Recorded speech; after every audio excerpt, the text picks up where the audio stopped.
nossa aula de História, dando continuidade ao assunto introduzido na aula anterior com as grandes navegações. Hoje eu vou falar sobre a ocupação da América pelos europeus. De início, quero enfatizar aqui o desenvolvimento do sistema capitalista. A parte inicial do desenvolvimento do sistema capitalista ficou conhecido como capitalismo comercial, é a primeira fase do sistema capitalista. Essa fase, ela se desenvolveu por meio de práticas que ficou conhecido como mercantilismo, né? Então aqui o conceito de mercantilismo é o conjunto de práticas econômicas desenvolvidas durante o capitalismo comercial com o objetivo principal de fortalecer os estados e acumular riquezas. As nações europeias precisavam se fortalecer, né, por meio dos sistemas, né, que eles adotaram, o sistema de administração absolutista. E o mercantilismo, ele se desenvolveu tendo por base os seguintes pontos: o colonialismo, que é o domínio de novas terras além da Europa, né, que essas novas terras passaram a ser denominadas como colônias, que tinham como função abastecer as necessidades das suas metrópoles. No caso, o Brasil era uma colônia de Portugal, então nós abastecíamos o que Portugal necessitava: madeira, ouro, cana-de-açúcar, né?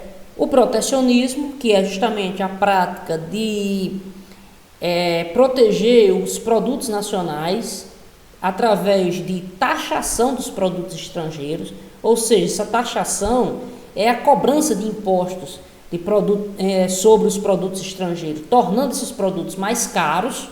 Então faz com que o consumidor ele prefira os produtos nacionais, justamente porque esses produtos não foram taxados, então esses produtos são mais baratos, né?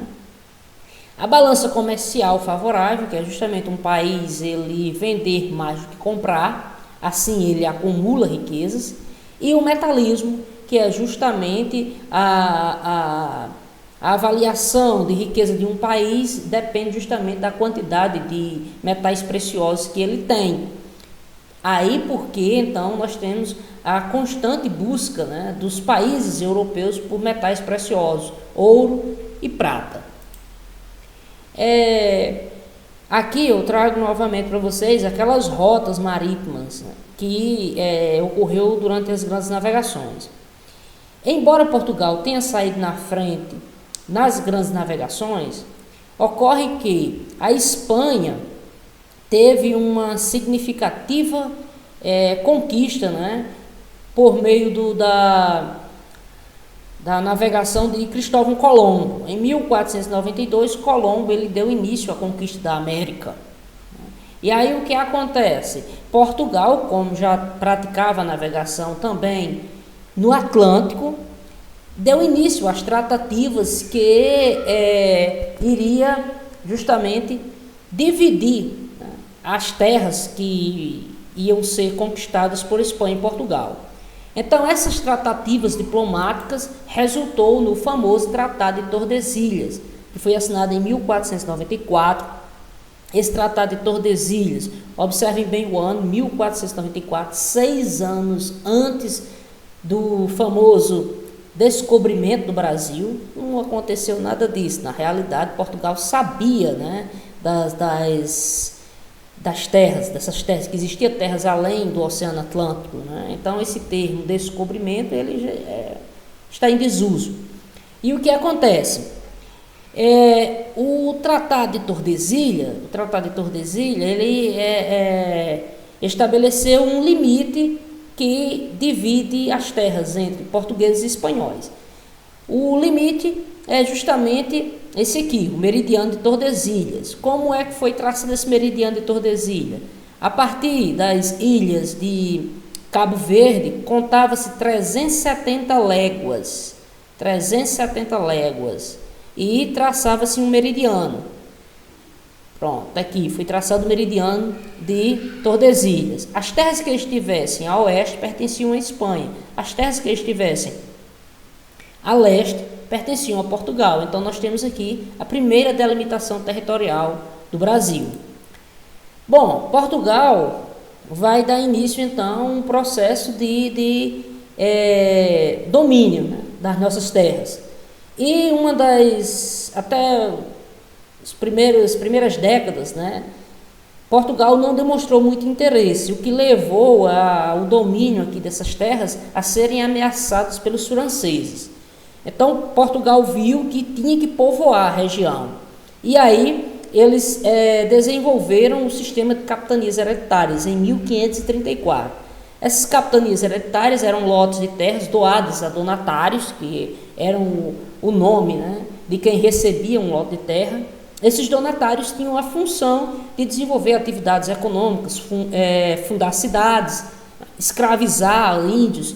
E o que acontece? Essas capitanias resultou em um enorme fracasso. Apenas 2 capitanias prosperaram, que foi a capitania de São Vicente e a capitania de Pernambuco, né, com a atividade de produção de açúcar e de criação da pecuária, né. Bom, fatores que levaram ao fracasso das capitanias: a distância em relação a Portugal. Portugal tinha um oceano entre a colônia e Portugal, né. Falta de capitais, os donatários não tinham muito capital, e desenvolver, por exemplo, uma atividade como a atividade canavieira necessitava de muito capital. Comunicação, né? Então a distância muito grande, então a comunicação era muito precária. Digamos aí, para comunicar a Portugal que a determinada capitania estava sob ataque de índios, né, levava meses, né. Constantes lutas com índios, os índios ofereceram uma resistência, e isso dificultou muito também para o donatário, e inexistência de metais preciosos. Não foi encontrado ouro e prata rapidamente aqui no Brasil, né. Só no século XVIII foi encontrado ouro na região de Minas Gerais. Outro problema foi uma questão administrativa. Em 1580 teve início a União Ibérica. A União Ibérica ela vai durar 60 anos. E o que foi a União Ibérica? Foi justamente uma crise de sucessão no trono português.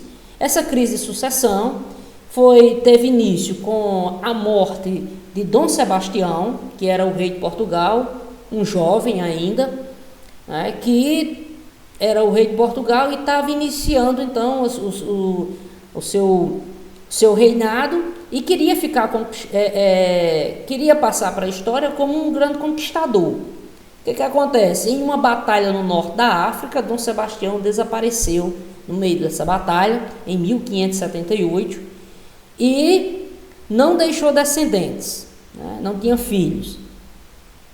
O parente mais próximo de Dom Sebastião era Dom Henrique, um bispo da Igreja Católica, então, e que já estava com uma idade avançada.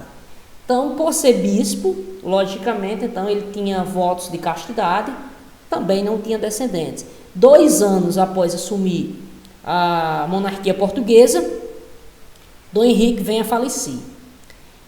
Qual era o parente mais próximo de Dom Henrique? Felipe II, que era o rei da Espanha. E aí, durante 60 anos, né, Portugal vai ser administrado por um rei espanhol, né, um rei espanhol. Felipe II, ele reivindica o trono português, que era, segundo ele, era legítimo, o seu direito, né, e passa as colônias, né, tanto espanholas como portuguesas, passam a ser administradas pelo rei da Espanha. Então, observe bem o que eu estou dizendo aqui para você. O rei da Espanha administrava Espanha e administrava Portugal. O rei da Espanha também administrava as colônias espanholas e as colônias portuguesas.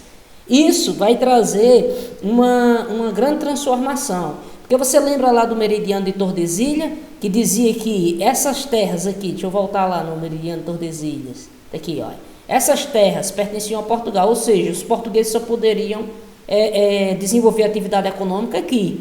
E essas terras pertenciam aos espanhóis.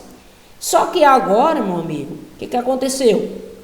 O rei da Espanha também administra as terras portuguesas.